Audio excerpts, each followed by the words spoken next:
What's up, YouTube? It's your boy, Jeremy Wormy, and today's the day, folks. For those of you that gotta go see the movie today, I have to wait till Friday, pre-Ballbusters, hopefully. But today, Super Mario Bros. Comes out, and to all of you who have gotten to see it, I hope you guys enjoyed it. I think it's gonna be a blast. I think it's gonna break box office records. I think this is gonna be a fantastic movie. If I'm wrong, I don't know. I think Odin from OMB Reviews is going to be eating a pineapple pizza with this movie. And you want to know what helps me feel this way? You want to know what gets me there? Critics on Rotten Tomatoes. That's right, because critic scores came out, and I'm recording this, of course, the day prior, came out today. Ooh, this is a spicy one. And yeah, 55% from critics. Now, I've even looked at some of these, but I know one of them really well, but let's take a look at what some of them are saying. Carla, oh, that's good. Look, we're gonna look at one of the negative ones. Let's get this thing working. Andrea Thompson, boss level gamer. Sadly, the fun is far too limited to the sugar high variety. Robert, not even gonna try it. It is disappointing that Super Mario has not only been reduced and molded to fit the unambitious and lackadaisical Illumination brand, but is also the generic and soulless speed running through as much fan service as possible.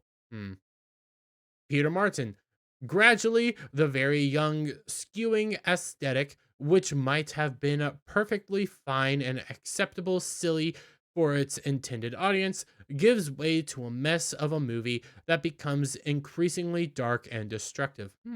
That actually makes me kind of curious. Lukey Y. Thompson, superhero hype.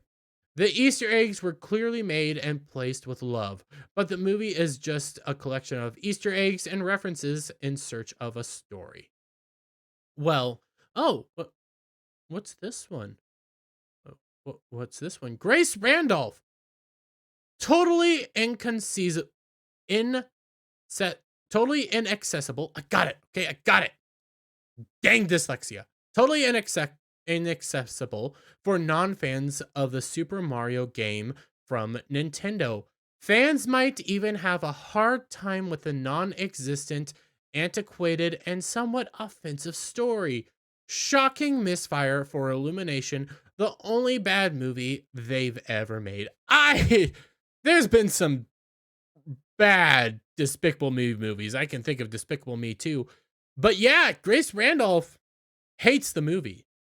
Downright despises this movie. And to be perfectly fair, I don't see a reason why she would hate this movie. Oh, I get it. It's because there's no John Cena dong. That's why she doesn't like the movie. But you go over on Twitter, she's getting roasted for a lot of her takes. You come down, we'll take a look at this. Here's her take, and she's just getting annihilated left, right, and center because people don't like people disagree.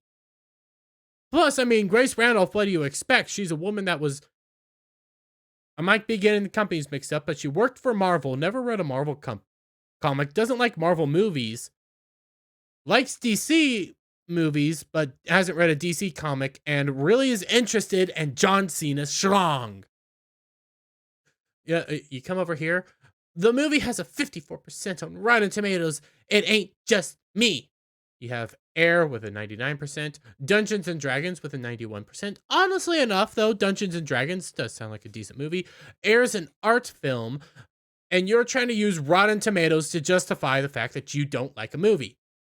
Rotten Tomatoes is an algorithm, is an algorator. So 55% of all critics didn't like the movie.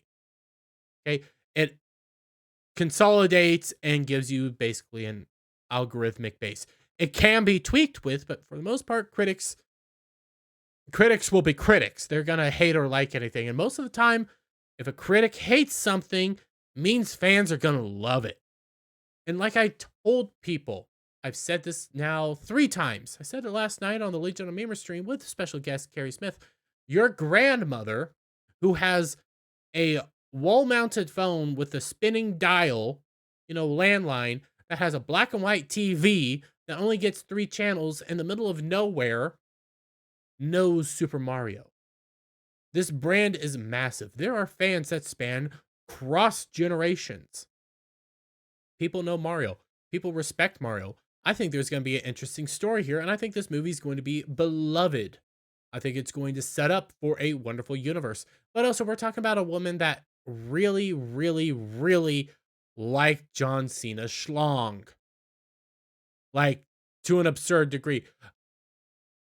You guys really have to go watch her The Suicide Squad review. Woman, you have a problem. But you get to some of her takes. I felt this was more offensive. What was this?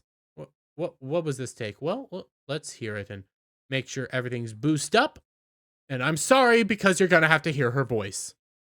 And then when could Mario turn into a cat? I guess like if you're into furries, that works. And maybe. Why could Mario turn into a cat? It's a power up. It's an ability that he has. It helps him do things. It increases his strength and stability and makes him more stamina. I believe it helps him climb up walls. I can't remember the cat suit. I haven't played all the Mario, so forgive me on that one. But yeah, it's a power up. That'll play really well in Asian markets. I know they love cats over there, like love cats. But I just felt it robbed Mario of a lot of his personal dignity. But that's Mario. I'm not trying to say Mario's humiliating and the cat suit humiliates him. No, but that's some of the charm of Mario is kind of these cat suits. It's the Tanuki outfit. These are Mario powers and part of Mario, and people like it. So, what? I'm willing to bet they explain it in the movie. Well, you also get this one. You get this one. And hey, she might be right. I don't think she is, but let's hear what she has to say. And he does a good job in that regard with, the emotion and all that stuff. He certainly is able to deliver in that capacity. But again, the script is so awful. Mario and Luigi's relationship just seems really forced. It's like screenwriter Matthew Fogel, who should never work again. And he does a good. What? So, from all the trailers, and we've seen the trailers, we've seen all the promotional material, we've seen how they've interacted, feels forced. From the trailer, it feels natural. It feels like these people interact with each other. From even sitting down together, they feel like friends. They feel like brothers. I don't think you're honestly rating this. I think you're stupid. But she's getting roasted for these takes. I can't believe it. I can't believe she was dumb enough to come out and say some of this stuff. Now, I'm not saying, hey, she has to love the movie. But she's trying to defend her awful takes by using Rotten Tomatoes. You can't use Rotten Tomatoes to defend your awful takes as a critic. Because critic scores mean nothing ultimately. It's the audience scores, and audience scores, I don't really take a whole lot of weight into just Rotten Tomatoes. That's when I do an audience review and I look at the scores. I'm doing Rotten Tomatoes, I'm doing IMDb, and I'm doing Metacritic because I'm curious across the board, what's the problem? What I'm seeing here, though, is critics hating a movie that is primarily made for the fans. That is what Chris Pratt has said. Made for the fans, by fans, for fans. We want to put respect for the fans. Okay? Remember, when something's made for the fans, Hollywood hates it. Critics hate it when something's made for the fans. They absolutely despise that phrase. They want you to think that you're better than them. When I take Anya Taylor-Joy's comments, even though I criticize that Modern Woman comment, she also said this movie is made for the fans, by fans. This movie is made for the fans, by fans. That has been an ongoing trend here.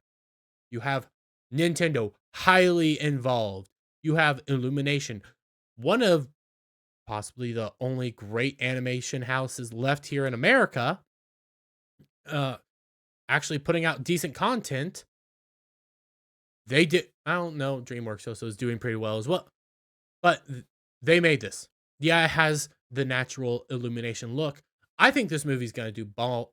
I think this movie's gonna rock the world. I think this is gonna be another example of critics being out of touch with audiences, and I think it's gonna do better than what people expect. But let me get your guys' thoughts down in the comments below. If you like this video, give it a thumbs up. Share it out with friends. Hit that subscribe button. Hit that notification bell for every time I put out a new video and go live, guys. And I'll see you all on the next one. Bye for now.